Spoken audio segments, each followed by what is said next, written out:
सभी प्यारे बच्चों को नमस्कार। तो इस वीडियो में क्लास 10th मैथ जो हमारे पास अग्रवाल का अनसोल्व पेपर है, तो इसमें 2025 और सेट नंबर 7 हल करने वाले हैं। यदि आपने इससे पहले के वीडियो नहीं देखे हैं तो उन सभी वीडियो का लिंक इस वीडियो के डिस्क्रिप्शन बॉक्स में दे देंगे, तो वहां जाके आप देख सकते हो। और फिर भी आपको कोई वीडियो ना मिले तो कमेंट करके बोल देना, तो उस वीडियो का लिंक आपके पास भेज देंगे। तो ज़्यादा ना समय लेते हुए वीडियो की शुरुआत करते हैं। और प्यारे बच्चों, यदि आपको हमारा वीडियो पसंद आए तो वीडियो को लाइक करने के साथ साथ यूट्यूब चैनल को सब्सक्राइब अवश्य कर लेना आप लोग। तो प्रश्न नंबर पहला है, दो संख्याओं ए और बी यानी इन दोनों संख्याओं का मासा 5 है और लासा 200 है, तो ए और बी का गुणनफल ज्ञात करना है। तो आपको क्या करना है, 200 पंजे 1000, 200 पंजे 1000, तो इसका डी वाला सही यानी बी वाला विकल्प सही हो जाएगा। संख्याओं का गुणनफल कितना है, तो आपको लासा गुणा मासा कर देना। तो लासा 200 है, मासा 5 है, 200 पंजे 1000, बी वाला सही हो जाएगा। अगला प्रश्न, संख्या 4 √ 3 है, ये हमारी एक अपरिमेय संख्या है, तो सी पे आप टिक लगा लीजिए। प्रश्न नंबर 3, यदि 20 25 यानी इन दोनों संख्याओं का लासा 100 है, इन दोनों संख्याओं का लासा 100 है, तो HCF अर्थात मासा क्या होगा। तो प्यारे बच्चों, यहाँ पे दो संख्याएं हैं 20 और 25, तो एक संख्या ऐसी बताओ ये दोनों कट जाए। एक संख्या ऐसी बताइए 20 भी कट जाए और 5 भी, 20 भी कट जाए और 25 भी कट जाए। तो विकल्प में देखो, 4 का भाग इसमें नहीं लगेगा, 10 का भाग इसमें नहीं लगेगा, 20 का भाग इसमें नहीं लगेगा, और ये 5 है तो इस 5 का भाग 20 में भी लग जाएगा और 25 में भी लग जाएगा। हम आपसे क्या कह रहे हैं, एक संख्या ऐसी बताओ ये दोनों कट जाए, तो वो संख्या कौन सी है, 5 है। ठीक है, तो इसका डी वाला सही हो जाएगा। अब आ जाइए प्रश्न नंबर 4 की तरफ, ये थोड़ा हल करके दिखा दें आपको हम। आपको यहाँ पे लिख लेना है प्रश्न नंबर 4, 1/x² प्लस का 6 बराबर 1/10। इसमें हमें x का मान ज्ञात करना है, तो हमें क्या करना बेटा, इसका इसमें और इसका इसमें।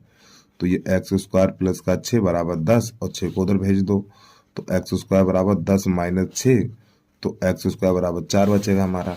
अब यहाँ से घात हटेगी तो अंडर लग जाएगा, तो x बराबर √4, और इसके साथ आपको प्लस माइनस का चिन्ह भी देना पड़ेगा। तो x बराबर प्लस माइनस 4 को लिखा जाएगा 2।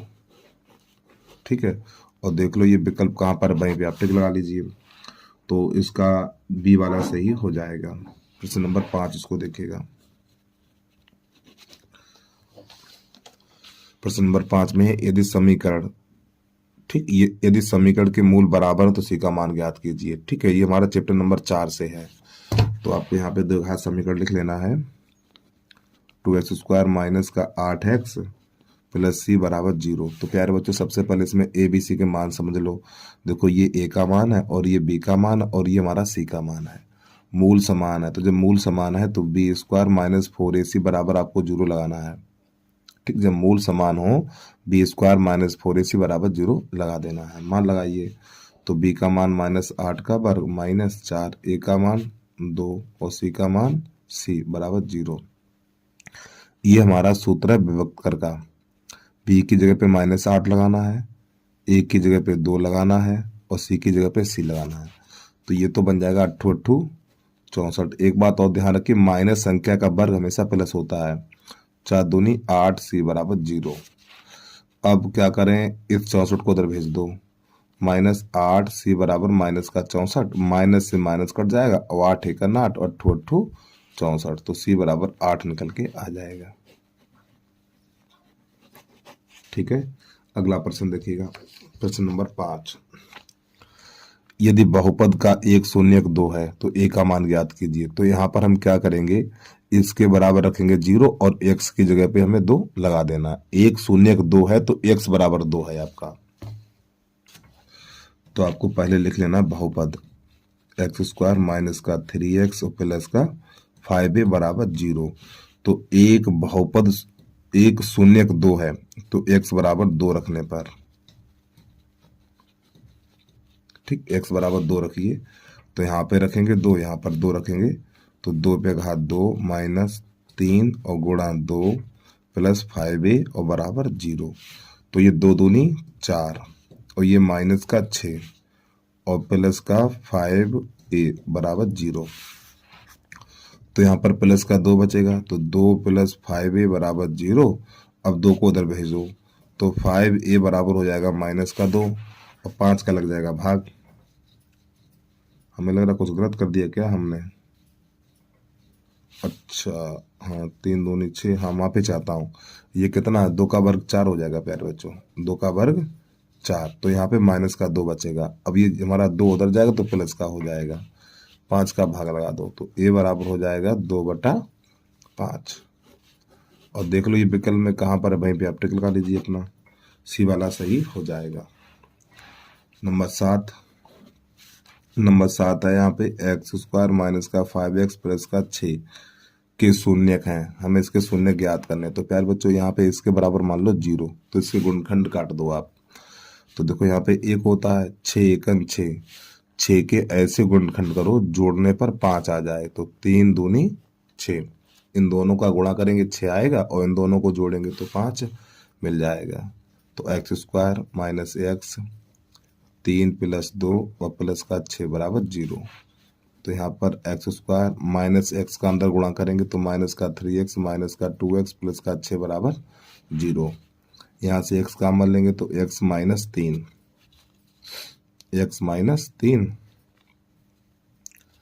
फिर इसके बाद क्या करना है आपको, -2 कॉमन ले लो और x - 3 बराबर 0। तो x - 3 और x - 2 बराबर 0। तो यहाँ पे x - 3 बराबर 0 तो x बराबर 3, x - 2 बराबर 0 तो x बराबर 2। इस प्रकार तो आपको नई लाइन से लिख लेना शून्यक 3 तथा 2। 3, 2 कहाँ पर, उसी पे टिक लगा लीजिए आप लोग, तो इसका डी वाला सही हो जाएगा। प्रश्न नंबर 8 है बिंदु -5, 6 किस चतुर्थांश में स्थित है। चलिए समझिएगा। तो पहले यहाँ पर लिख लें बेटा हम बिंदु -5, 6। पहले इसका थोड़ा बेसिक समझ लो प्यारे बच्चों, ये x होता है और ये x' होता है, ये y होता है और ये हमारा y' होता है। ठीक है, ये डैश वाली रेखाएं यहाँ ये मूल बिंदु होता है, यहाँ से माइनस, यानी मूल बिंदु से ये माइनस होती हैं और ये डैश वाली रेखाएं माइनस की होती हैं हमारी। तो ये प्रथम, ये पहला चतुर्थांश है, ये दूसरा है और ये तृतीय चतुर्थांश और ये चतुर्थ चतुर्थांश। इसमें होता है प्लस कामा प्लस, इसमें माइनस कामा प्लस, इसमें माइनस कामा माइनस और इसमें प्लस कामा माइनस, ये इसके साइन होते हैं। तो जो हमारा निर्देशांक है ये देखो माइनस कामा प्लस कहाँ पर है, संख्या नहीं देखी जाती, उनका चिन्ह देखा जाता है। तो ये माइनस है और ये प्लस है, तो माइनस प्लस किसमें, द्वितीय में है। तो इसका आंसर हो जाएगा द्वितीय चतुर्थांश।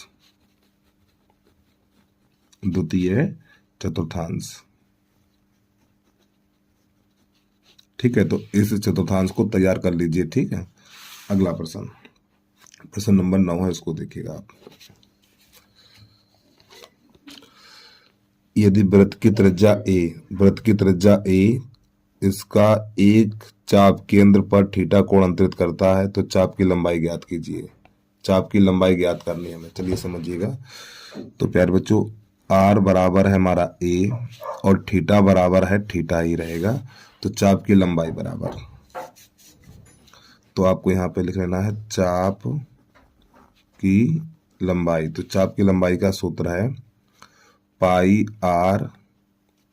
आर गुणा थीटा बटा 180। ठीक है, ये चाप की लंबाई का सूत्र होता है। तो यहाँ पे पाई आर की जगह पे ए लगा दो और थीटा की जगह पर थीटा ही रहेगा बटा 180। और देखो विकल्प कहाँ पर है, ये पाई आर पहला तो गलत हो जाएगा हमारा। देखो अब यहाँ पे ये वाला विकल्प होगा, क्यों होगा थोड़ा समझा दूं आपको। तो यहाँ पे बेटा क्या करेंगे, इसमें 2 का गुणा और 2 का भाग कर देना आपको। जब इसमें 2 का गुणा और 2 का भाग करेंगे तो ये इधर आ जाएगा 2 पाई ए गुणा थीटा और बटा 360 हो जाएगा हमारा।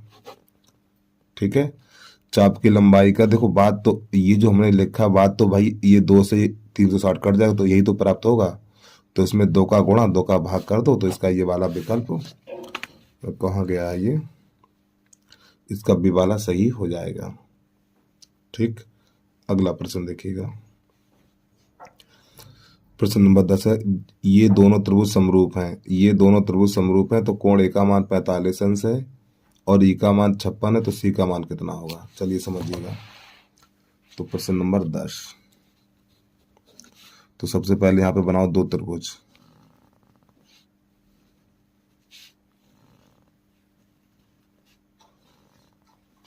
तो यहाँ पर ए बी सी और दूसरा त्रिभुज है हमारा डी ई एफ। प्यारे बच्चों, ये दोनों त्रिभुज समरूप हैं तो ये वाला कोण इसके बराबर होगा और ये इसके बराबर होगा और ये वाला कोण इसके बराबर होगा। ठीक है, तो यहाँ पे कह रहा है कोण ए बराबर 45, इसको 45 कर लो और कोण ई 56, तो कोण सी का मान कितना होगा ये बताना। तो जब ये ई 56 है तो ये भी 56 होगा। अब त्रिभुज के तीनों कोणों का योग 180 अंश है, तो इन दोनों को जोड़ो और 180 में से घटा दो, तो 180 माइनस कोण सी बराबर ऐसे करके 45 प्लस 56, तो हो जाएगा 180। इन दोनों को जोड़ेंगे 6 5 11 9 और 1 10, इतना तो घटाएंगे तो घटाने पर बचेगा 79। तो कहाँ पर है ये हमारा डी वाला सही हो जाएगा। तो डी पे आप टिक लगा लीजिए। अरे भाई देखो, इस त्रिभुज में आपको दो कोण ज्ञात हैं और त्रिभुज के तीनों कोणों का योग कितना होता है? 180 अंश होता है। चाहो तो आप इसको ऐसे भी लगा दो, कोण ए प्लस कोण बी प्लस कोण सी बराबर 180 अंश। ए का मान 45 है, बी का मान 56 है और प्लस कोण सी बराबर 180 अंश। तो यहाँ प्लस का चिन्ह लगाओ, इन दोनों को जोड़ेंगे तो 101 हो जाएगा, प्लस कोण सी बराबर 180 और 101 उधर भेज दो तो कोण सी 180 माइनस 101, तो कोण सी बराबर 79 निकल के आ जाएगा। ठीक, आप इसको ऐसे भी कर सकते हो। चलिए अगला प्रश्न समझिएगा आप। प्रश्न नंबर है 11। यहाँ पे 11 में लिखा हुआ है कॉस ए बराबर 5/13। तो प्यारे बच्चों, कॉस होता है हमारा आधार बटा कर्ण, तो यहाँ पे इसका लंब ज्ञात करना है। तो कर्ण का वर्ग आधार का वर्ग प्लस लंब का वर्ग, कर्ण की जगह 5 लगाओ और आधार की जगह 5 लगाओ और कर्ण की जगह 13 लगाओ, तो यहाँ पे 13 का वर्ग 5 का वर्ग प्लस लंब का वर्ग, तो हो जाएगा 169। 5 यानी 5 का वर्ग 25, इसको उधर ले आओ तो ये बचेगा हमारा आयल स्क्वायर बराबर 144। तो आयल का वर्ग ये 12 का वर्ग, घात से घात कट जाएगी तो आयल बराबर 12। ठीक है, तो हमसे tan का मान पूछा है, tan थीटा बराबर या tan ए बराबर tan लंब बटा आधार। लंब कितना निकला 12 और आधार प्रश्न में 5 दे रखा, ऊपर तरफ देखिए आप, तो इसका 12/5 हो जाएगा। प्रश्न नंबर 12 देखिएगा।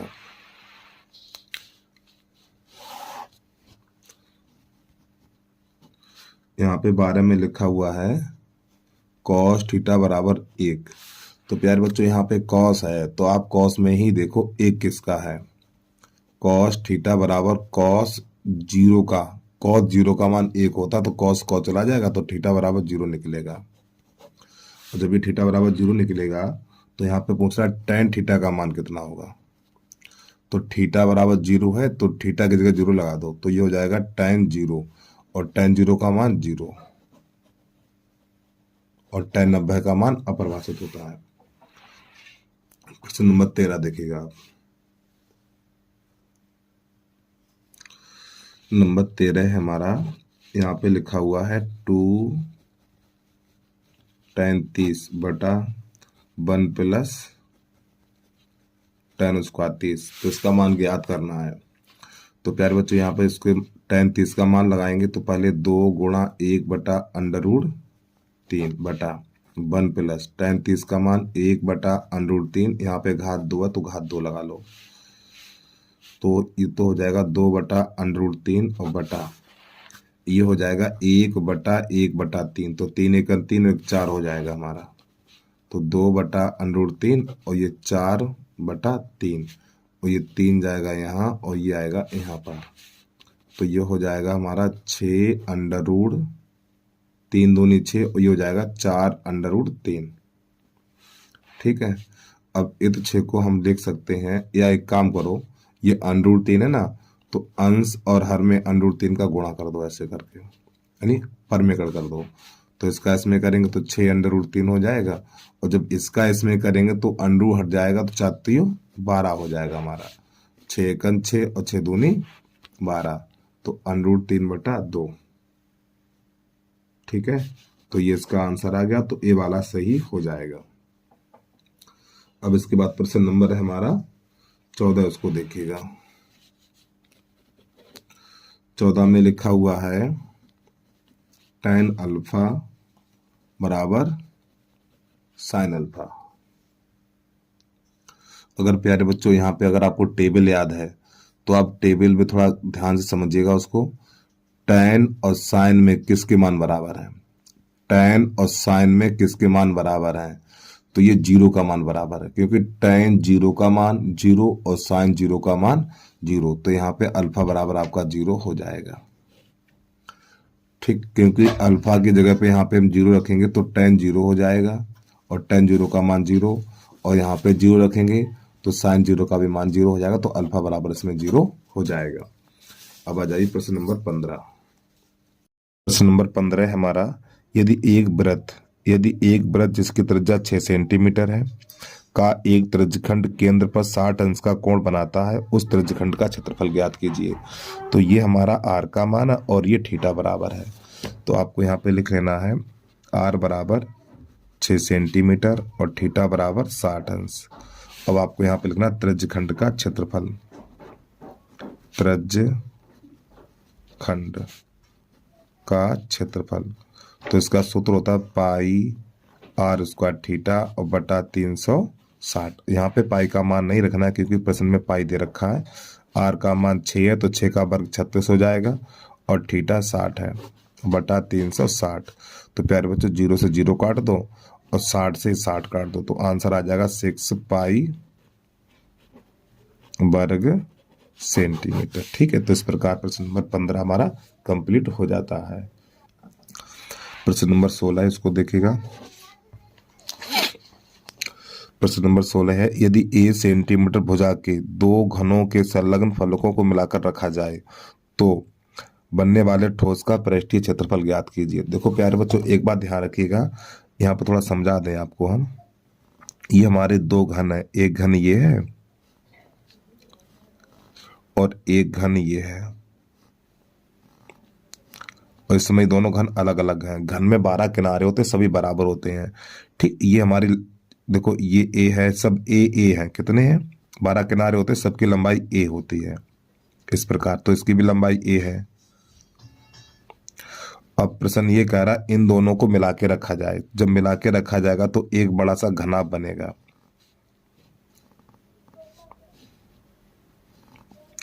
जब इन दोनों घनों को आपस में मिलाएंगे तो प्यारे बच्चों एक घनाभ बनेगा। तो जब इन दोनों को आपस में मिलाएंगे तो इनकी लंबाइयां बढ़ जाएंगी। तो ये वाली दूरी ए है और ये है, चौड़ाई और ऊंचाई में कोई परिवर्तन नहीं होगा, तो ये लंबाई बन जाएगी। एल बराबर आपको लिख लेना 2a। अब ये इसकी चौड़ाई है, तो चौड़ाई में कोई परिवर्तन नहीं होगा, तो बी बराबर आपको ए लिख लेना है, और ये इसकी ऊंचाई होती है, तो एच बराबर भी ए रहेगा। जब 2 घनों को आपस में मिलाया जाता है तो लंबाई दोगुनी हो जाती है और चौड़ाई और ऊंचाई में कोई परिवर्तन नहीं होता है। तो लिख लेना घनाभ का पृष्ठीय क्षेत्रफल, घनाभ का पृष्ठीय क्षेत्रफल। जब इन 2 घनों को आपस में मिलाएंगे तो घनाभ बनेगा, तो घनाभ का पृष्ठीय क्षेत्रफल, तो इसका सूत्र होता है 2LB BH और HL, ये हमारा सूत्र होता है। मान लगा दीजिए 2, L का मान 2a और B का मान a, फिर B का मान a और H का मान a प्लस, और इस H का मान a और L का मान 2a। इसको हल करिए अब, तो ये हो जाएगा 2a² प्लस a² और प्लस 2a²। तो इनको जोड़ेंगे तो 2 5a² हो जाएगा और 5 दूनी 10a², और यही आपके प्रश्न का आंसर हो जाएगा, और सेंटीमीटर स्क्वायर। तो देख लो कहाँ पर है ये वाला विकल्प, तो इसका विकल्प नंबर सी वाला सही हो जाएगा। अब प्रश्न नंबर 17 है, इसका माध्यक अपने आप याद करिए क्योंकि ये माध्यक हम कई बार बता चुके हैं आपको। अगला देखिए, इसके माध्य का वर्ग अपने आप निकालिए। प्रश्न नंबर 19 और 20 देखिए आप, पहले 20 देख लो। यदि एक घटना निश्चित रूप से घटती तो इसकी प्रायिकता, तो प्यारे बच्चों एक बात ध्यान रखिए, निश्चित घटना की प्रायिकता 1 होती, तो इसका ये वाला सही हो जाएगा। और प्रश्न नंबर 19 आपको बता दें हम, तो प्रश्न नंबर 19 है, किसी अधिवर्ष में 53 रविवार होने की प्रायिकता ज्ञात कीजिए। तो प्यारे बच्चों अधिवर्ष को बोलते हैं लीप वर्ष, ठीक है, अधिवर्ष को बोलते हैं लीप वर्ष। और आपको इसमें यह पता होना चाहिए, लीप वर्ष में जो दिनों की संख्या होती है वो 366 होती है, 366 दिन होते हैं, और 366 में 52 सप्ताह, ठीक है, 366 में 52 सप्ताह होते हैं, तो 52 गुणा 7, तो ये हो जाएगा हमारा 364, लेकिन है 366 और ये 364 हुआ, तो इसमें 2 दिन बच गए, 2 दिन ये बच गए, ये सप्ताह और ये दिन है हमारे, तो यहाँ पे ये 2 बचे हुए हैं, तो हम क्या करेंगे यहाँ प्रायिकता PE बराबर 2/7, यही आपके प्रश्न का आंसर हो जाएगा। ठीक है, चलिए अगला प्रश्न देखिएगा, खंडवा, और प्रश्न नंबर पहले का यहाँ पे लिखा हुआ, सिद्ध कीजिए कि 4 - 3 √2 एक अपर में संख्या है। समझिएगा इसको, तो आपको यहाँ पे सबसे पहले लिखना है, माना 4 - 3 √2 एक पर में संख्या है। प्यारे बच्चों जब ये परमेय संख्या है तो परमेय संख्या को P/Q के रूप में लिखा जाएगा। 4 - 3 √2 बराबर P/Q, और इसके आगे लिखना है आपको, जहां P तथा Q सह अभाज्य पूर्णांक है, फिर Q ≠ 0, ठीक, सहभाज्य संख्या का ऐसी संख्या जिनका मासा 1 हो। अब आपको क्या करना है, यहाँ पर ये P/Q ले उधर और इसको ले जाओ इधर, तो 4 - P/Q, यानी इस संख्या को ले आओ इधर और -3 √2 को ले जाओ इधर, तो प्लस का हो जाएगा 3 √2। अब इसको हल करेंगे तो ये हो जाएगा 4Q - P और बटा Q बराबर 3 √2। अब यहाँ पर क्या होगा, ये हमारा गुणा वाली चीज भाग में आ जाएगी, तो आपको यहाँ पे लिखना है, तो जब ये 3 हमारा इधर आएगा तो यहाँ पे √2 बचेगा, तो √2 बराबर 4Q - P और बटा 3Q, और यहीं पे आपका प्रश्न खत्म हो जाता है। ठीक, अब यहाँ पे इसकी हिंदी लिखेंगे। अब आपको यहाँ पे लिख लेना है 4Q - P बटा 3Q एक परमेय संख्या है, अतः √2 भी एक परमेय संख्या है, परंतु इस तथ्य का विरोधाभास प्राप्त होता है कि √2 एक अपरमेय संख्या है, अतः यह निष्कर्ष निकलता है कि 4 - 3 √2 एक अपरमेय संख्या है। ठीक है, तो इस प्रकार आपका ये प्रश्न हल हो जाता है। अब आ जाइए प्रश्न नंबर अगला देखिएगा, बिंदु 36,15 की मूल बिंदु से दूरी है। जब आपको मूल बिंदु से दूरी ज्ञात करनी है तो पहले लिख लो बिंदु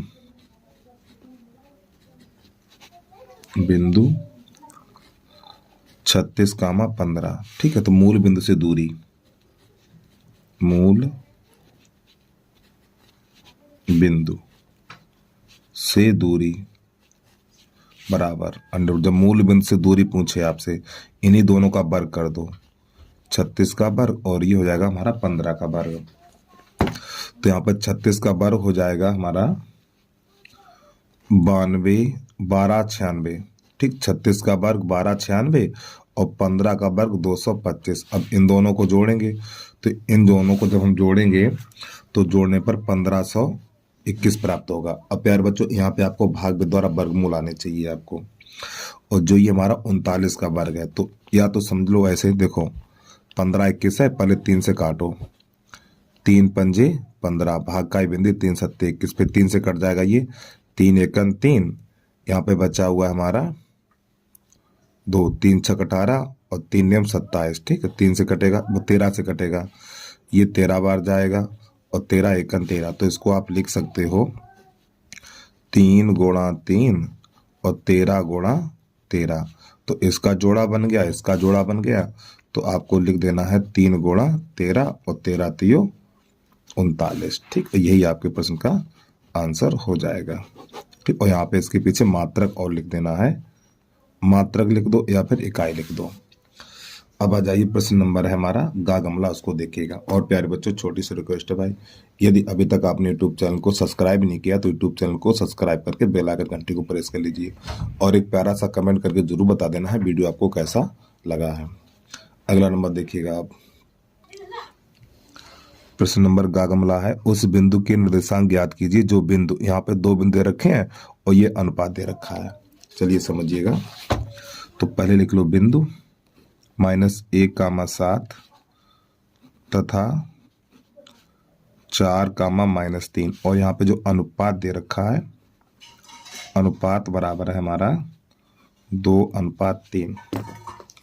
तो प्यारे बच्चों, ये वाला मान x1 का और ये y1 का, ये x2 का और ये y2 का, और ये वाला मान कहलाता है हमारा m1 का, ये वाला मान m2 का। लिखना चाहो तो लिख लो x1 y1 x2 और ये y2। तो एक सूत्र होता है हमारा निर्देशांक बराबर, निर्देशांक बराबर हमारा सूत्र है m1 x2 m2 x1 बटा m1 प्लस m2 कामा m1 y2 m2 y1 m1 plus m2। अब जो हमने x1 ये मान लिखे सब यहाँ पे लगा दीजिए आप। तो m1 का मान 2 और x2 का मान 4, m2 का मान 3, x1 का मान -1 बटा m1 plus m2, m1 plus m2 इन दोनों का जोड़ सीधा 5 कर दो, बाई m1 का मान 2, y2 का मान -3, m2 का मान 3, y1 का मान 7 बटा m1 प्लस m2, 2 + 3 तो 5 हो जाएगा हमारा। अब ये बनेगा हमारा 4 दूनी 8 -3 बटा 5, और प्यारे बच्चों ये -6 और +21 बटा 5, तो यहाँ पे 5 बटा 5 हो जाएगा, 5 बटा 5, और ये हो जाएगा हमारा 15 बटा 5। तो थोड़ा काटिए, 5 एकन 5, 5 एकन 5 और 5 एकन 5, 5 तियो 15, तो इसका जो आंसर निकलेगा 1,3 निकल के आ जाएगा। ठीक है, अगला प्रश्न देखिएगा आप। अब आपको लिखना पहले का घा घड़ी। यहाँ पे ये त्रिकोणमिति का सवाल है, उसको देख लीजिए। तो यहाँ पे लिखा हुआ 1 + tan स्क्वायर बराबर है हमारा sec स्क्वायर। ठीक है, तो प्यारे बच्चों ये हमारा सूत्र है। ठीक है, इसको हल करेंगे तो सबसे पहले LHS बराबर 1 + tan स्क्वायर है। तो आपको यहाँ पे लिखना 1 प्लस, ये tan की जगह पे हम लिखेंगे sin स्क्वायर बटा cos स्क्वायर। tan की जगह पे लिख सकते हैं। अब यहाँ पे हमें क्या करना है, इसके नीचे कर लो, इसका इसमें, इसका इसमें, तो हो जाएगा sin square plus cos square और बटा cos स्क्वायर। और प्यारे बच्चों इसका मान 1 हो जाएगा, तो आपको लिखना 1 बटा cos स्क्वायर, और ये बनेगा 1 बटा cos 1 होता तो sec स्क्वायर, तो आपको लिख देना LHS बराबर RHS। अगला प्रश्न देखिएगा, घा घड़ी के बाद यहाँ खाली।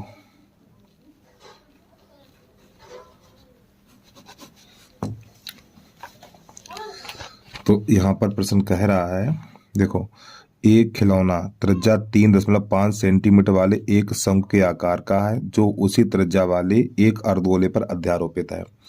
इस खिलौने की संपूर्ण ऊंचाई 15.5 सेंटीमीटर। इस खिलौने का आयतन ज्ञात कीजिए। चलिए समझिएगा। तो बच्चों इसका चित्र हम चलो इतने बना दें। देखो, तो इसका जो निचला भाग है ये हमारा अर्धगोला है, और इसके ऊपर एक शंकु अध्यारोपित है इस प्रकार। ठीक है, इसकी जो संपूर्ण ऊंचाई है, 15.5 सेंटीमीटर है। 15.5 सेंटीमीटर, यानी यहां से लेकर यहां तक।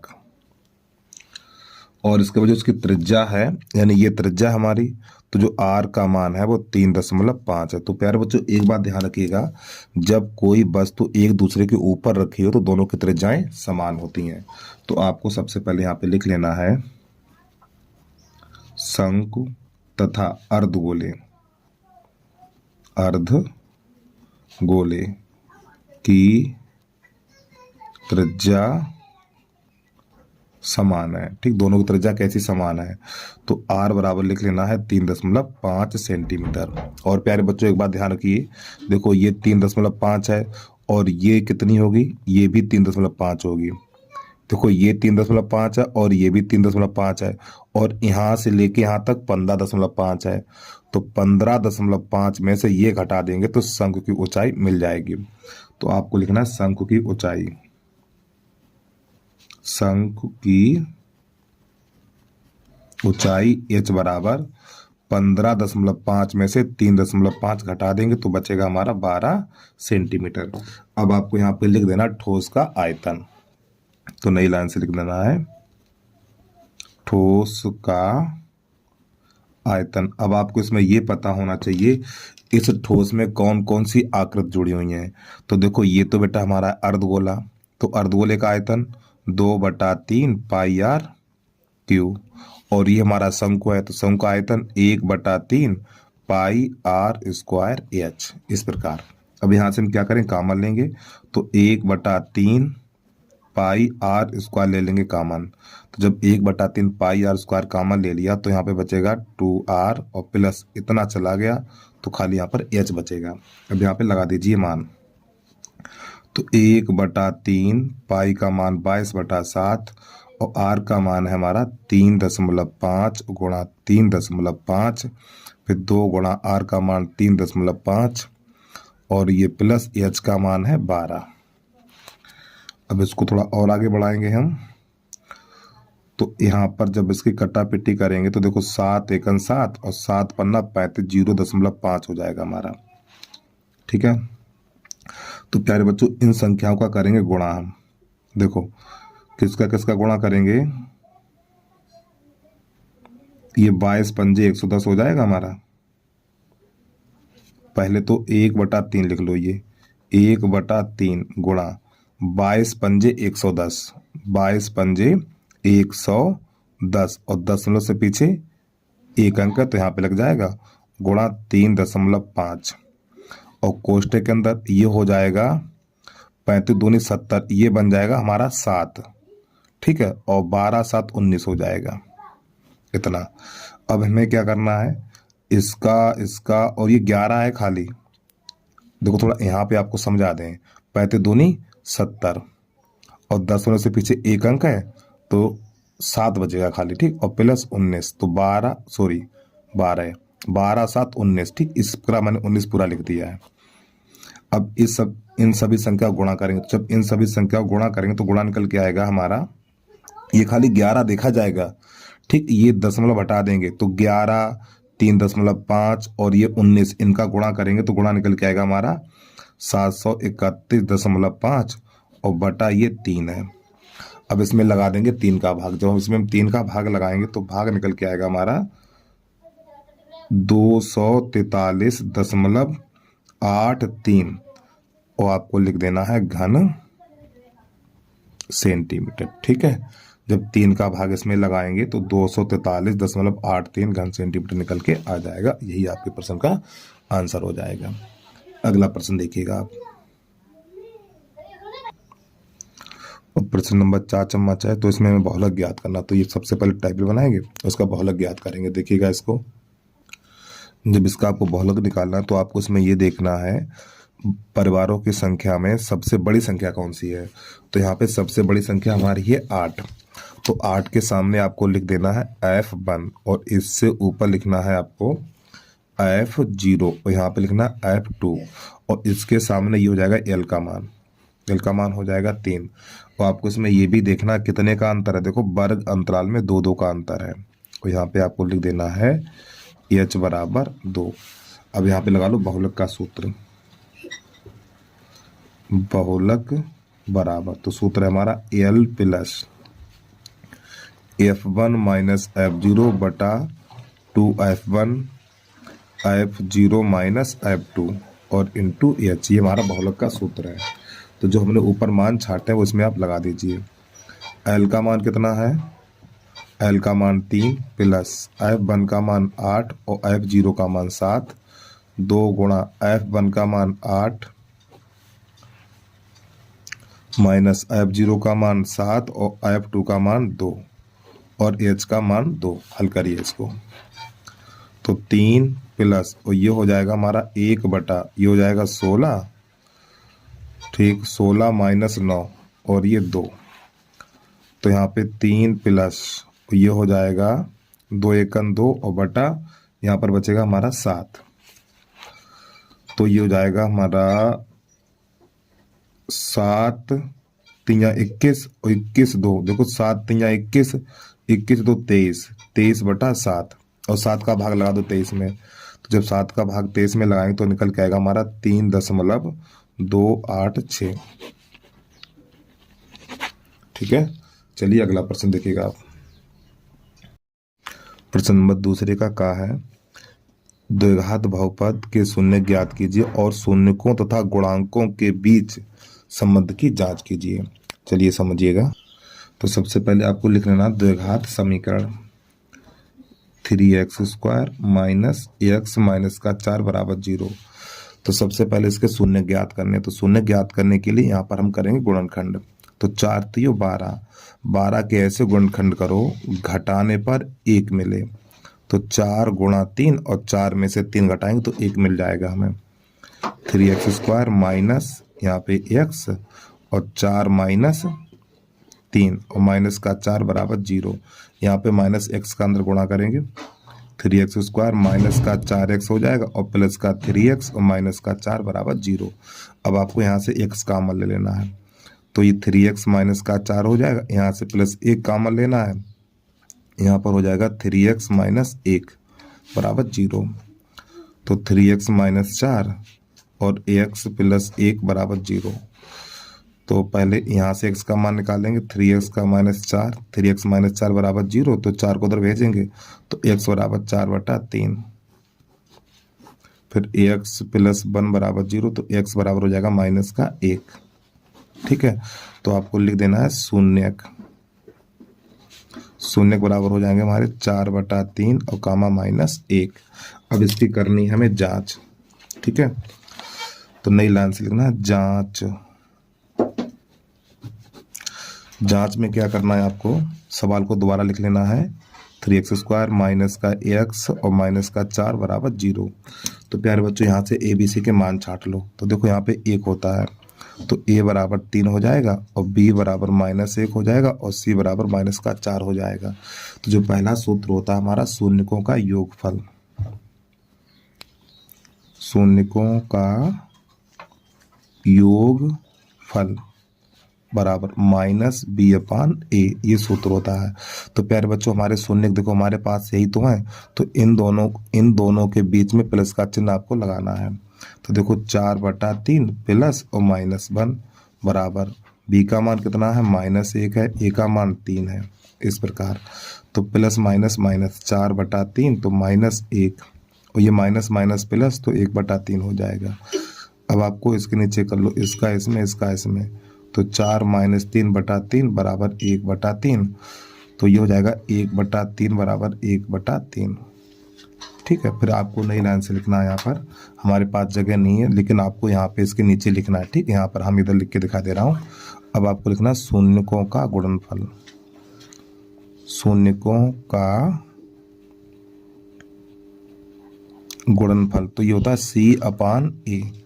आपको ये चीज इसके नीचे लिखना है, शून्यकों का गुणनफल C/A होता है। अब प्यारे बच्चों हमारे पास जो शून्य का, अब इन दोनों के बीच में गुणा का चिन्ह लगाना है। ठीक है, चलिए समझिएगा, तो 4 बटा 3 और गुणा माइनस 1, यहाँ पे सी का मान कितना है, -4 है, तो माइनस का 4।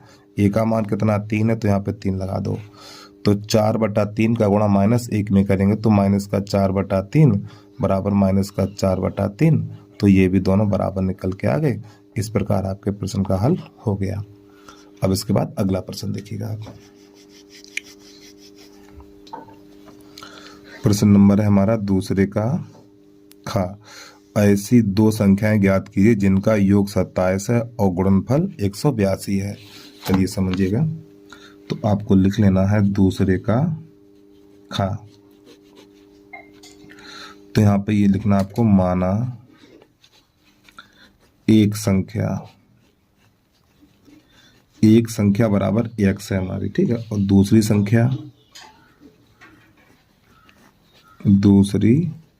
संख्या बराबर y। अब प्रश्न कह रहा इन दोनों का योगफल, तो x + y बराबर 27 है, ठीक है।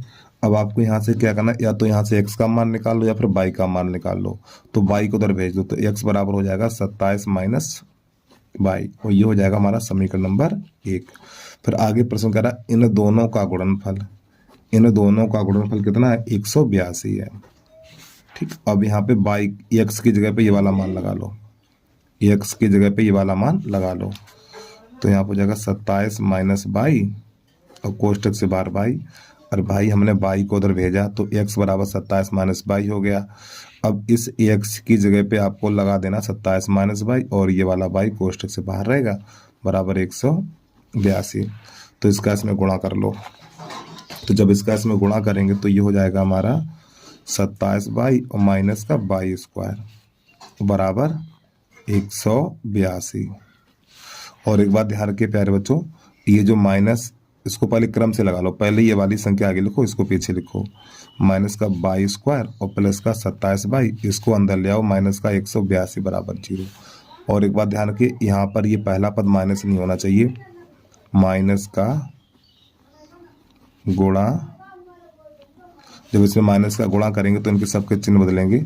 तो y² माइनस का 27y और प्लस का 182 बराबर 0। तो प्यारे बच्चों यहाँ पे करने हमें गुणनखंड, तो 182 के ऐसे गुणनखंड करो जोड़ने पर 27 आ जाए। 182, तो 182 को हम लिखेंगे 14 × 13। जब इन दोनों का गुणा करेंगे तो 182 आएगा, और इन दोनों को जोड़ेंगे तो 27 आ जाएगा।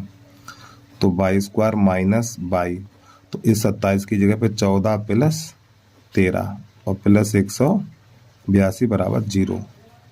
तो y² माइनस का 14y और माइनस का 13y और प्लस का 182 बराबर 0। तो यहाँ से हम y कॉमन लेंगे, तो y - 14, यहाँ से माइनस का 13 कॉमन लेंगे, तो y - 14 बराबर 0। तो y - 14 और y - 13 बराबर 0। अब आपको यहाँ से निकालना है y का मान निकाल लेना, तो y बराबर मिलेगा 14, 13, ठीक है। अब आपको लिखना है अब ये वाला मान। अब देखो y बराबर 14 ले लो, समीकरण नंबर 1 में लगाओ।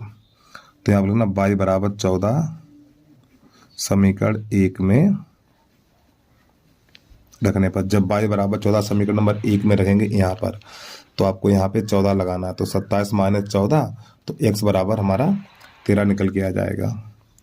x बराबर 27 - 14, तो x बराबर 13, ठीक है। जब हम y बराबर 14 लेंगे तो x का मान 13 निकल के आएगा। फिर आपको ऐसे लकीर मार देनी है। अब y बराबर 13 समीकरण 1 में रखने पर, जब y बराबर 13 लेंगे तो x बराबर कितना होगा, 27 - 13, तो x बराबर 14 निकल के आ जाएगा, ठीक है। तो यही आपके प्रश्न का आंसर आ गया। अगर y बराबर 14 लोगे तो x का मान 13 होगा, और y बराबर 13 लेंगे तो x का मान 14 होगा। अगला प्रश्न देखिएगा। प्रश्न नंबर है हमारा दूसरे का गा। यहाँ पे लिखा हो सिद्ध कीजिए कि वृत्त के किसी बिंदु पर स्पर्श रेखा स्पर्श बिंदु से जाने वाली त्रिज्या पर लंब होती है। तो सबसे पहले बनाना आपको एक वृत्त, और जहां पर हम प्रकार की नोक रखेंगे ये हो जाएगा वृत्त का केंद्र। अब आपको क्या करना, यहाँ से वृत्त की स्पर्श रेखा खींचनी पटरी से, आपको हाथ से नहीं खींचना है। तो प्यारे बच्चों, ये हमारी वृत्त की स्पर्श रेखा है, ठीक, जो वृत्त को स्पर्श करेगी। यहाँ पर लिखेंगे P, जो हमारा स्पर्श बिंदु है। तो आपको लिखना A, यहाँ लिख लेना है B। अब O से P को मिलाएंगे, इसको आपको यहाँ से ऐसे करके मिला देना है। तो आपको नई लाइन से लिखना है यहाँ पर। और प्रश्न नंबर है हमारा दूसरे का गा। यहाँ पे लिखेंगे दिया है O केंद्र वाले वृत्त में AB वृत्त की स्पर्श रेखा है। O केंद्र वाले वृत्त में AB वृत्त की स्पर्श रेखा है। नई लाइन से लिखना, आपको सिद्ध करना है।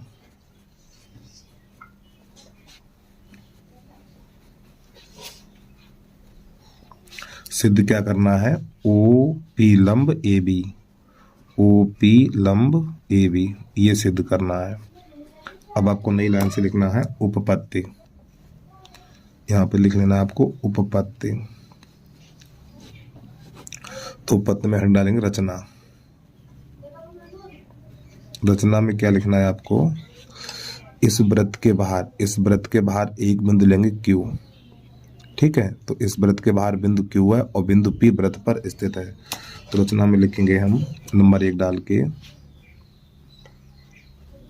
बिंदु Q वृत्त से बाहर, बिंदु Q वृत्त से बाहर है, जबकि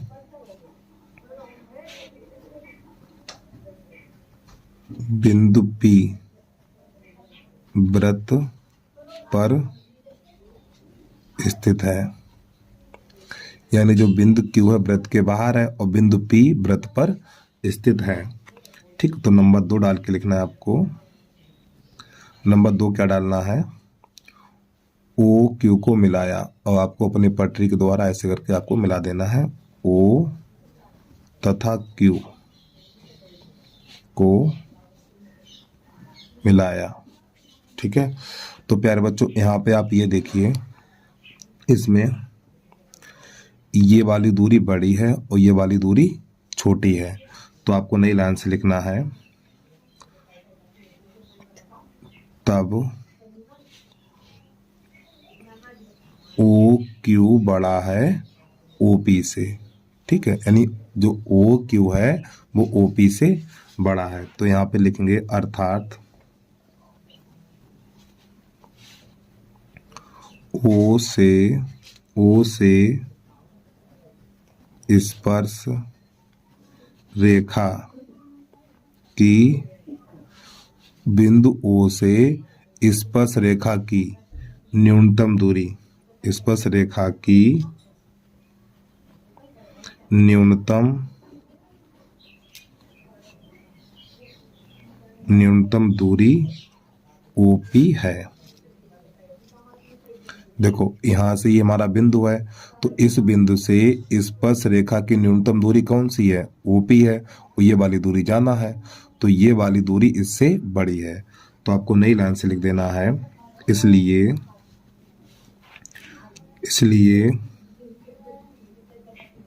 किसी बिंदु से रेखा की न्यूनतम दूरी, किसी बिंदु से रेखा की न्यूनतम दूरी उस रेखा पर लंब होती है, ठीक है। यानी कि किसी बिंदु से रेखा की न्यूनतम दूरी उस रेखा पर लंब होती है। तो आपको नई लाइन से लिख देना है, अतः OP लंब AB, ठीक है। तो इसमें आपको सिर्फ इतना ही करना है। इसके बाद अगला प्रश्न देखिएगा आप। प्रश्न दूसरे का घ है, सिद्ध कीजिए कि यदि दो त्रिभुजों में संगत कोण बराबर हों तो उनकी संगत भुजाएं एक ही अनुपात में होती हैं, इसलिए त्रिभुज समरूप होते हैं। समझिएगा।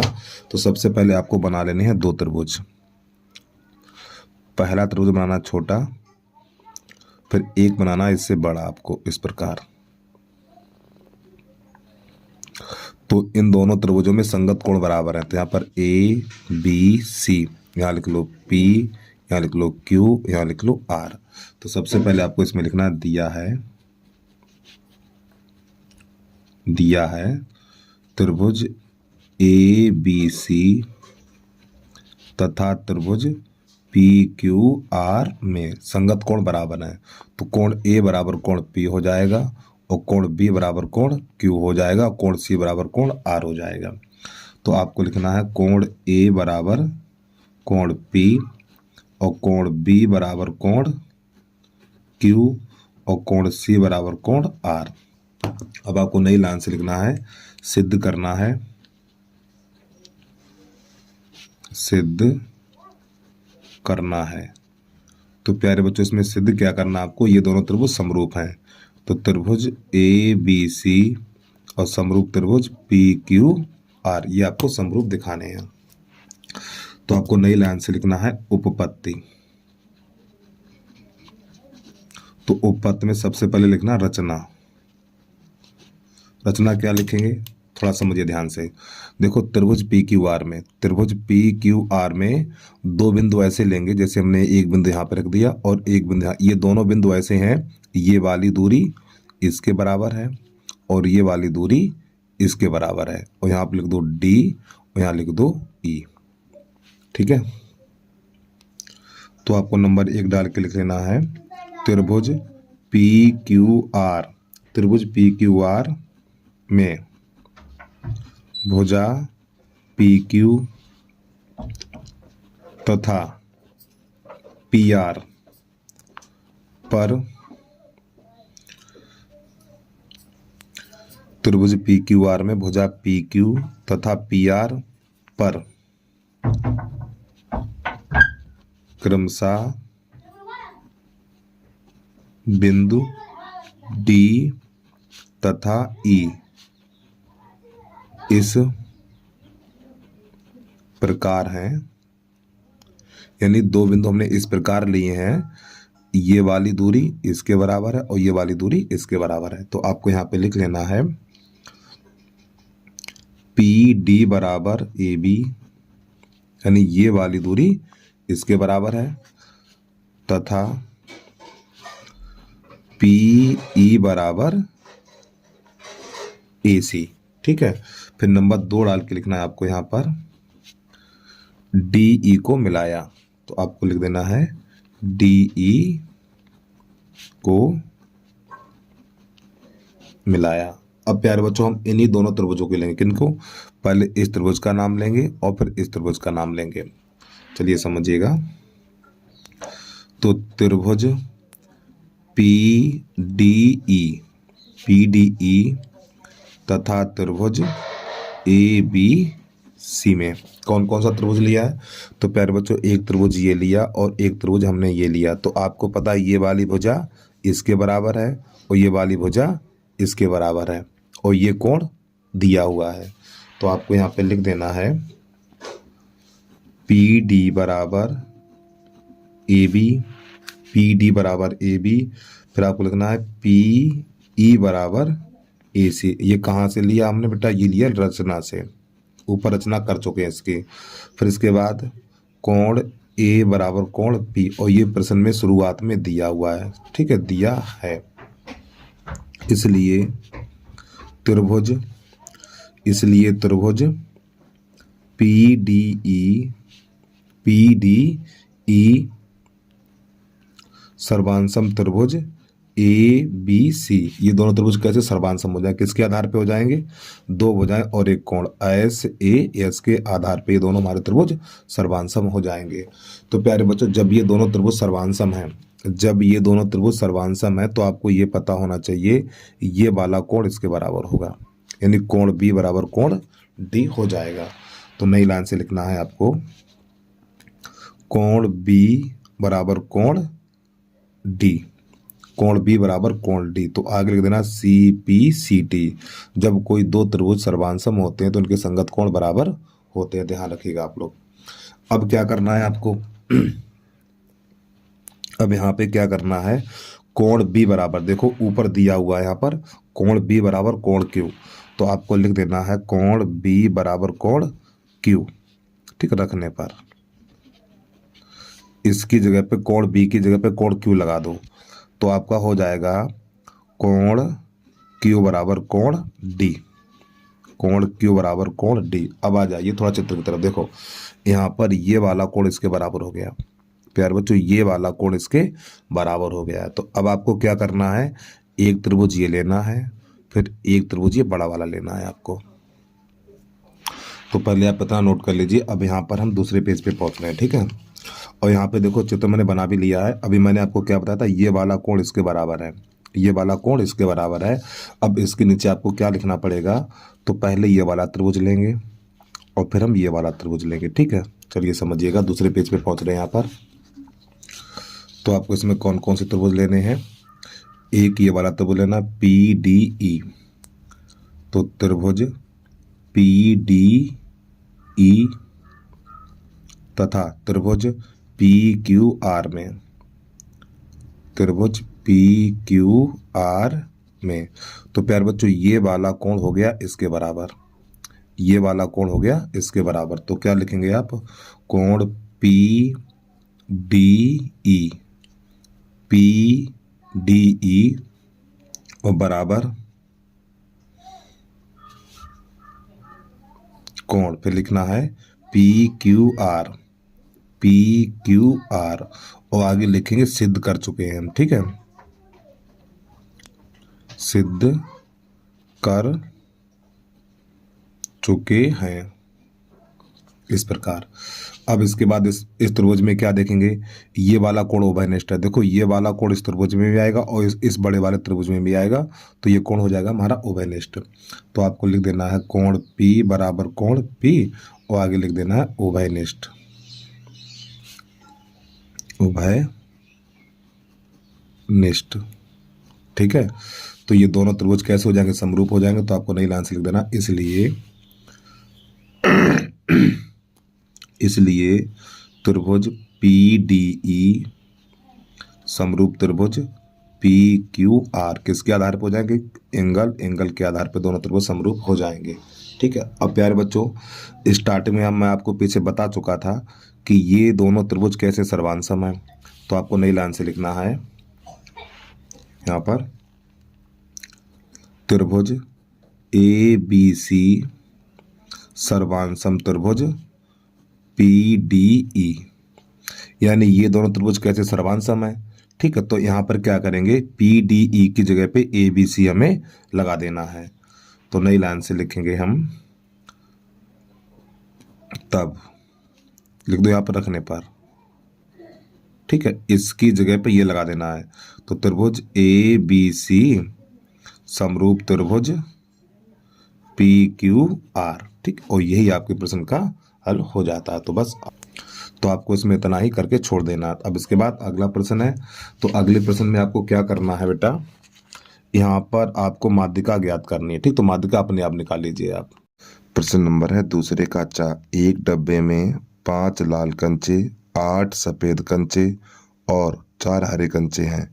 इस डब्बे में से एक कंचा आदर्श निकाला जाता है, इसकी क्या प्रायिकता है कि निकाला गया कंचा लाल है, सफेद है, हरा नहीं है, समझिएगा। तो सबसे पहले आपको नंबर यहाँ पे लिख लेना है दूसरे का चा।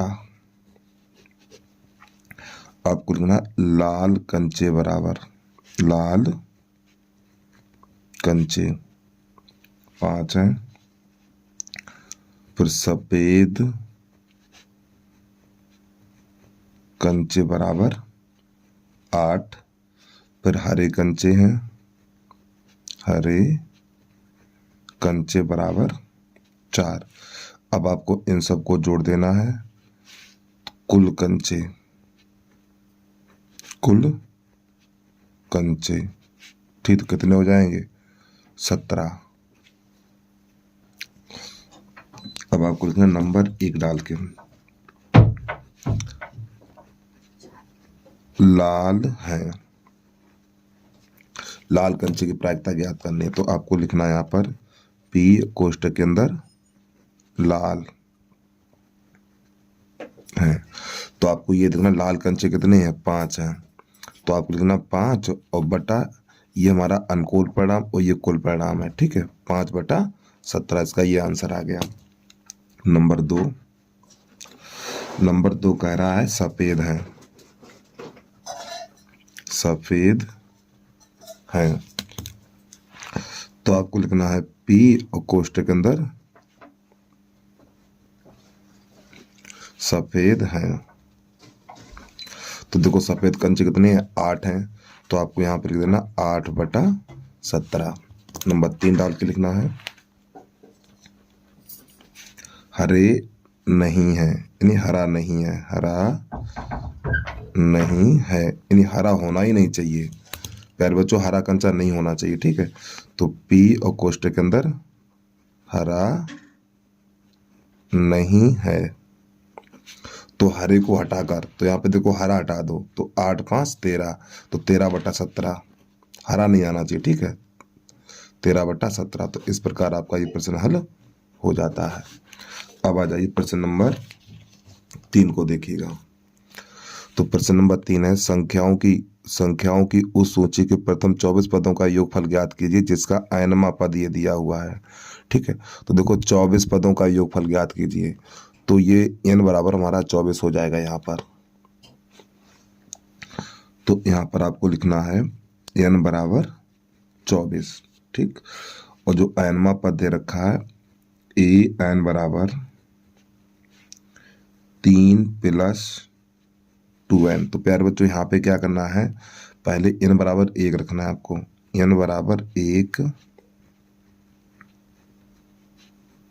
रखने पर जब n बराबर 1 रखेंगे तो यहाँ पे a1 हो जाएगा, यहाँ पर 3 + 2 × 1, तो a1 बराबर हो जाएगा हमारा 2 1 2 5 हो जाएगा, और ये 1 हटा देंगे तो a बराबर हो जाएगा 5, ठीक है। फिर आपको लिखना n बराबर 24 रखने पर, 24 रखने पर, तो यहाँ पे n बराबर 24 रखेंगे तो ये हो जाएगा a 24 बराबर 3 + 2 × 24, 24 दूनी 48, 48 3 51। आपको यहाँ पे 51 लिख देना है, ठीक है। तो प्रथम पद और समांतर श्रेणी का अंतिम पद मिल गया। तो इसका एक सूत्र होता है हमारा SN बराबर n/2 a + an। प्यार बच्चों ये सूत्र होता है। तो मान लगा देना, n की जगह हमें लगाना है 24, तो यहाँ पे लिखना S 24 फिर 24/2 और a का मान है 5 प्लस यहाँ पे a 24, तो ये हो जाएगा 12 हमारा, 12 कोष्टक अंदर 5 और 24वां पद 51 है, तो आपको यहाँ पे 51 लिख लेना है। तो 5 ये हो जाएगा हमारा 56, गुणा करा दीजिए, सॉरी 12 है यहाँ पर, 12 गुणा करा दो, 12 छंग 72, हाथ से लगे 7 और 12 पंजे 60 और 60 और 7 67, और यही आपके प्रश्न का आंसर हो जाएगा 672, ठीक है। चलिए अगला प्रश्न समझिएगा। प्रश्न नंबर 3 का अथवा भी देख लीजिए। 2 अंकों से बनी एक संख्या एवं उसके अंकों को पलटने पर बनी संख्या का योग 66 है। यदि संख्या के अंकों का अंतर 2 है तो संख्या ज्ञात कीजिए। चलिए समझिएगा। तो देखो जब भी संख्या पर आधारित प्रश्न आ जाए तो सबसे पहले आपको लिख लेना माना इकाई का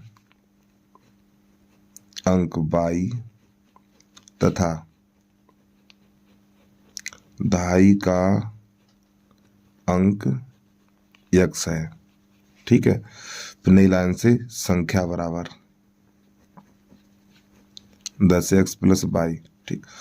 जब संख्या पे आधारित प्रश्न आ जाए तो माना इकाई का अंक y और दहाई का अंक x है। तो प्यारे बच्चों, ये हमारा इकाई का अंक होता है और ये दहाई का अंक होता है। अब आगे प्रश्न कह रहा है यहाँ पर 2 अंकों से बनी एक संख्या। ठीक, ये तो हमारी हो गई संख्या। फिर आगे प्रश्न कह रहा है उसके अंकों को पलटने पर बनी संख्या का योग। अब इसके अंक पलटो, x और y का स्थान बदल दो। तो यहाँ पे 10y, यहाँ पे x, और इन दोनों का योग बराबर है 66। तो आपको यहाँ पे 66 टिक देना है। तो आपका हो जाएगा ये 11x प्लस 11y बराबर 66। यहाँ से 11 कॉमन लेंगे तो x प्लस y बराबर 66। 11 एकन 11, 11 छक्का 66, x प्लस y बराबर 6। और समीकरण नंबर पहला। फिर आगे प्रश्न कह रहा है यदि संख्याओं के अंकों का अंतर 2 है तो आपको नई लाइन से लिख देना x माइनस y बराबर 2। संख्याओं का अंतर कितना है? 2 है। ये समीकरण नंबर हो गया हमारा दूसरा। हल करो, y से y काटो, x और x, 2x बराबर 8, 2 एकन 2, 2 चौकू 8, तो x बराबर 4। ये वाला मान समीकरण नंबर 1 में लगाओ चाहे 2 में लगा दो, 1 में रखने पर तो x बराबर 4 1 में लगा दो यहाँ पर, तो आपका हो जाएगा 4 प्लस y बराबर 6। 6 को उधर भेजो, y बराबर 6 माइनस 4 और y बराबर 2। तो आपको लिखना है संख्या बराबर 10x प्लस y।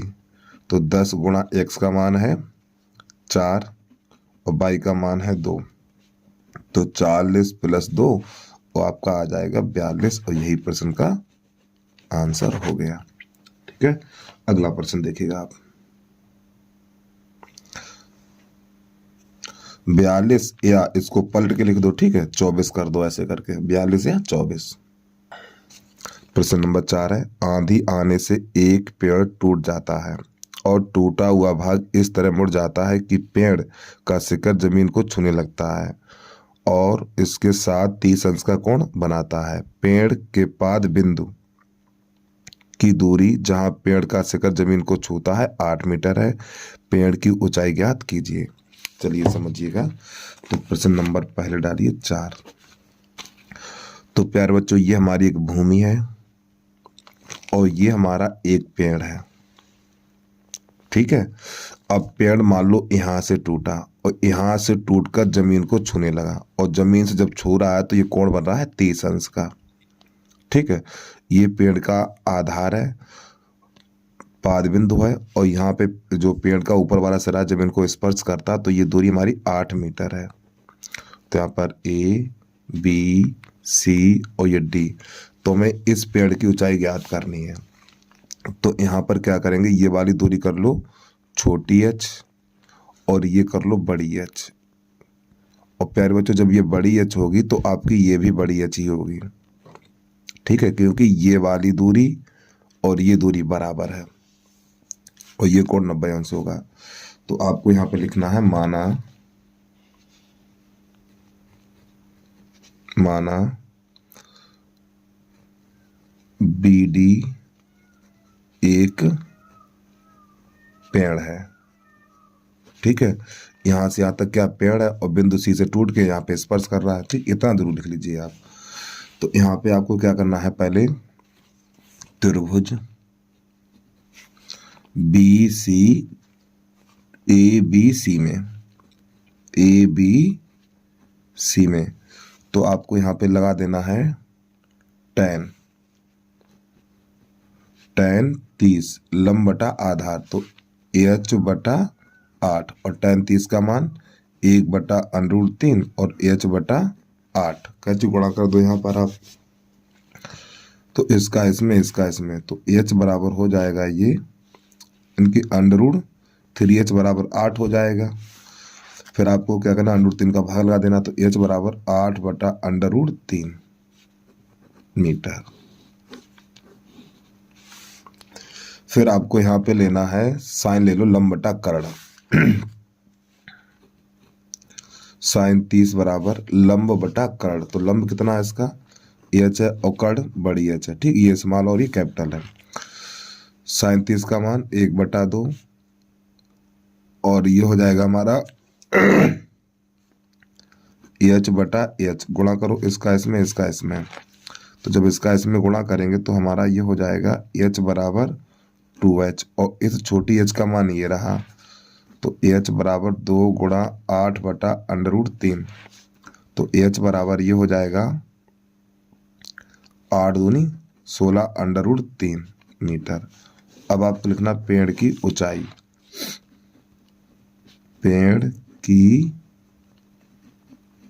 ऊंचाई बराबर, तो प्यारे बच्चों पेड़ हमारा कौन सा, यहाँ से लेके यही तो पेड़ है, तो इसकी ऊंचाई क्या है h + h, तो h + h, इस छोटी h का मान कितना है, छोटी h का मान है 8/√3, तो यहाँ पे 8/√3, इस बड़ी h का मान है 16/√3, तो इसके देखिए हर समान है, तो जब हर समान है तो 16 वाट हो जाएगा 24/√3। अब आपको क्या करना है, ऊपर नीचे √3 गुणा कर दो ऐसे करके, तो ये बन जाएगा हमारा 24/√3 और √3 का √3 में करेंगे 3 हो जाएगा और 3 × 3 3 × 8 24, तो यहाँ पे आपका निकलेगा 8/√3 मीटर। यही आपके प्रश्न का आंसर हो गया। ठीक है, चलिए जल्दी से नोट कर लीजिए। अब इसके बाद चौथे का अथवा देख लीजिए आप।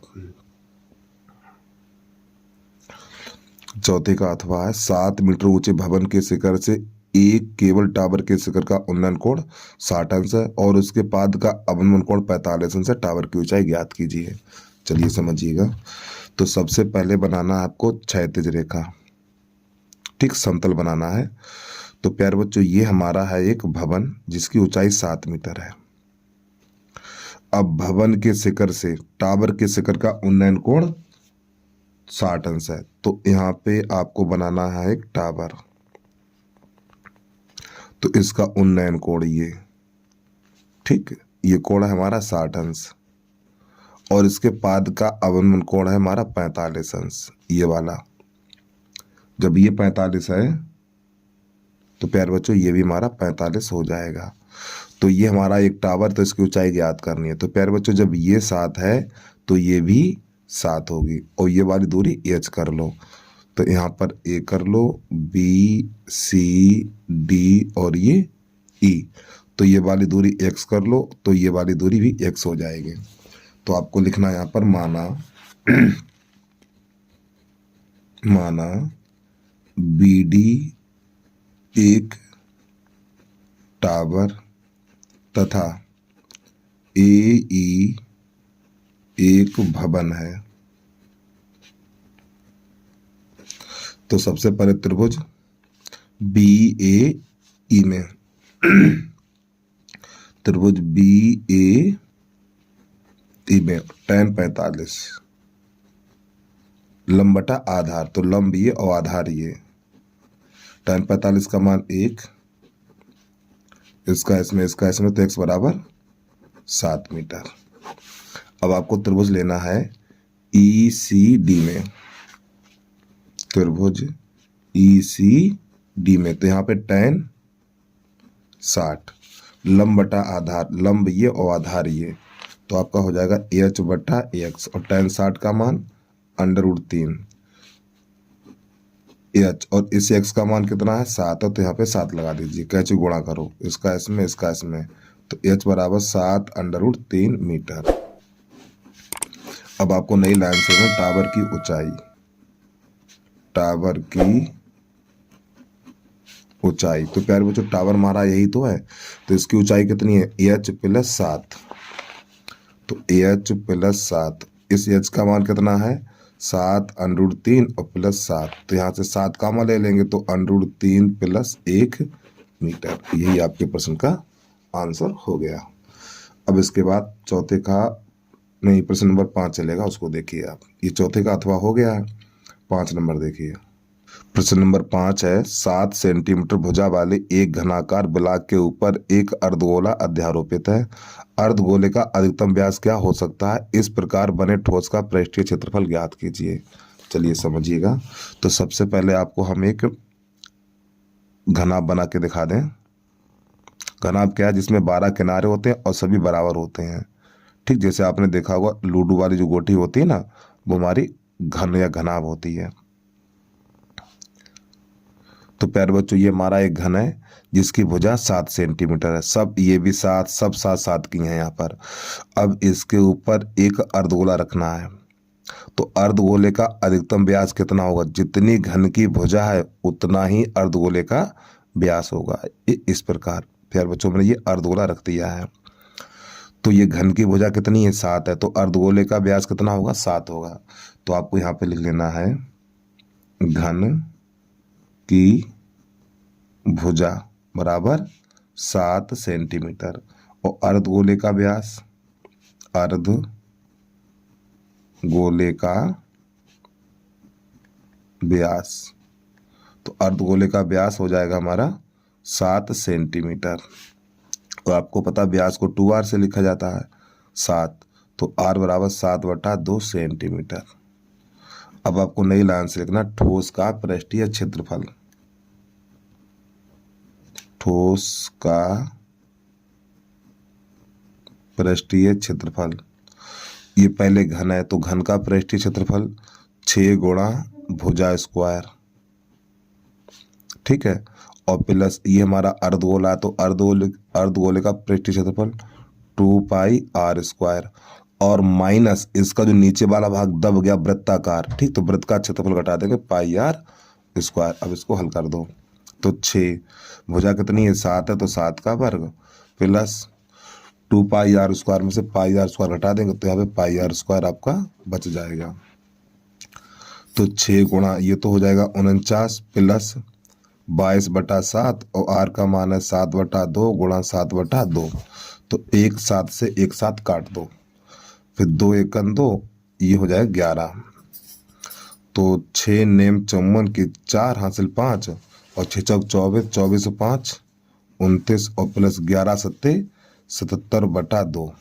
अब इसमें 2 का भाग लगा दो, 294 प्लस ये हो जाएगा 38.5, जोड़ दीजिए तो 8 4 12 9 3, 8 4 12 9 3 12 और 1 13 और ये 3.5 वर्ग सेंटीमीटर। ठीक है, तो ये आपके प्रश्न का आंसर निकल के आ गया।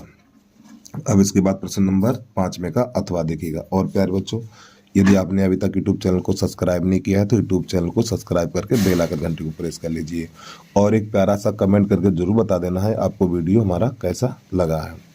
चलिए 5 का अथवा देखिएगा। 5 का अथवा है 20 सेंटीमीटर त्रिज्या वाले एक वृत्त की कोई जीवा केंद्र पर 60 अंश का कोण अंतरित करती है। संगत लघु और दीर्घ वृत्तखंडों के क्षेत्रफल ज्ञात कीजिए। तो प्यारे बच्चों, ये r का मान है और ये हमारा है थीटा का मान। तो लघु और दीर्घ वृत्तखंडों का क्षेत्रफल ज्ञात करना है। चलिए समझिएगा। तो सबसे पहले आपको लिख लेना है r बराबर 20 सेंटीमीटर,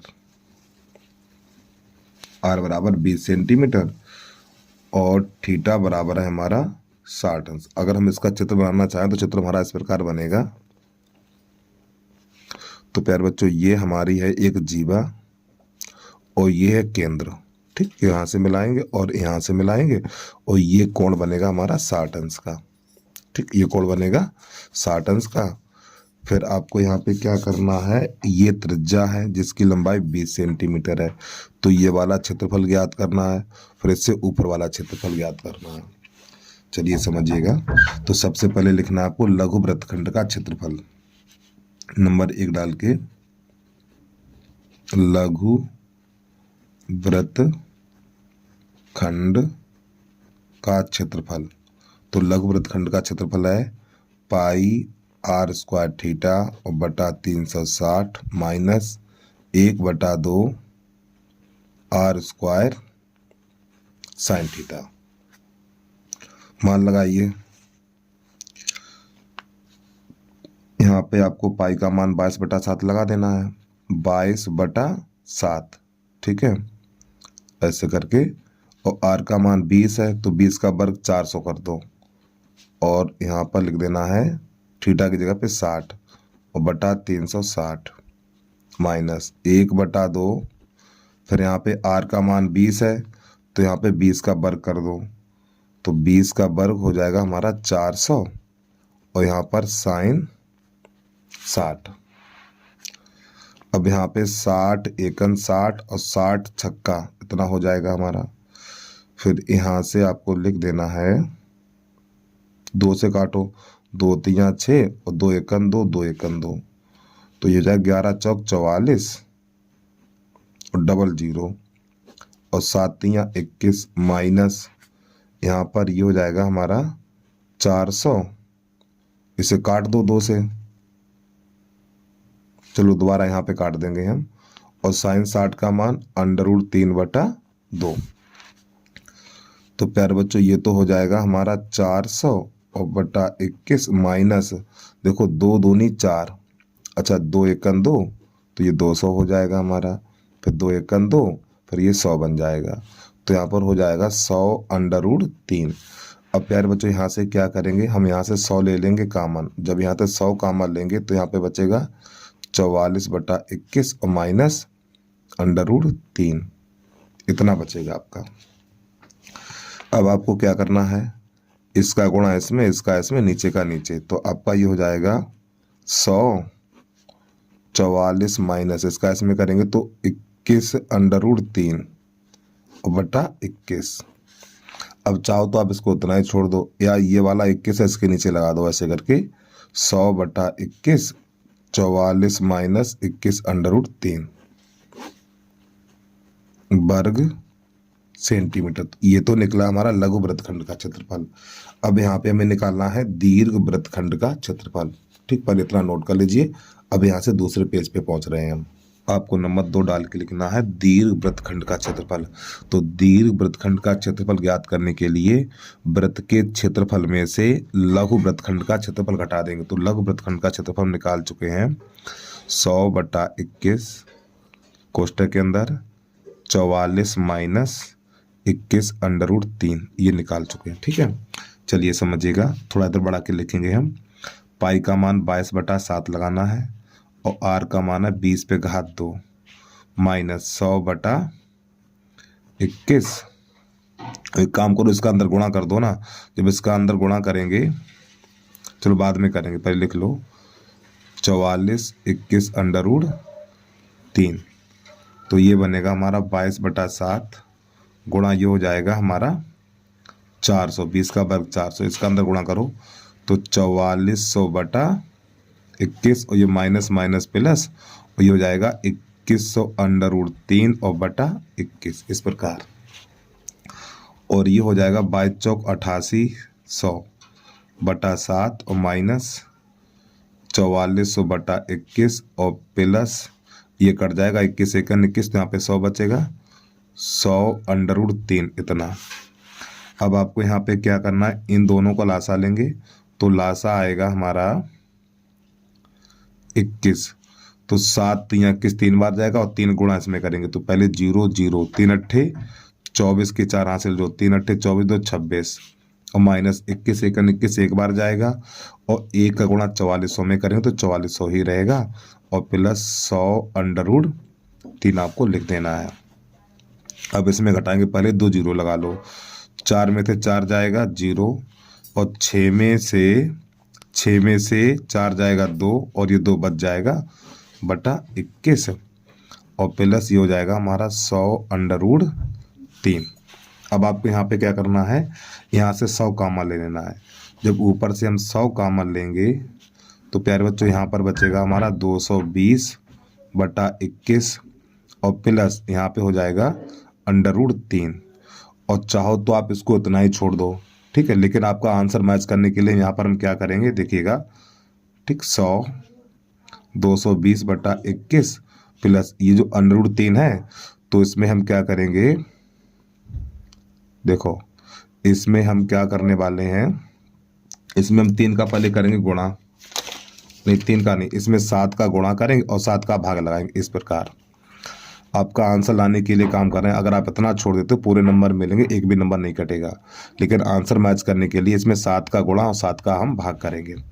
तो ये बनेगा हमारा 100 220/21 और ये हो जाएगा हमारा 7√3 और बटा 7। ठीक, इस प्रकार।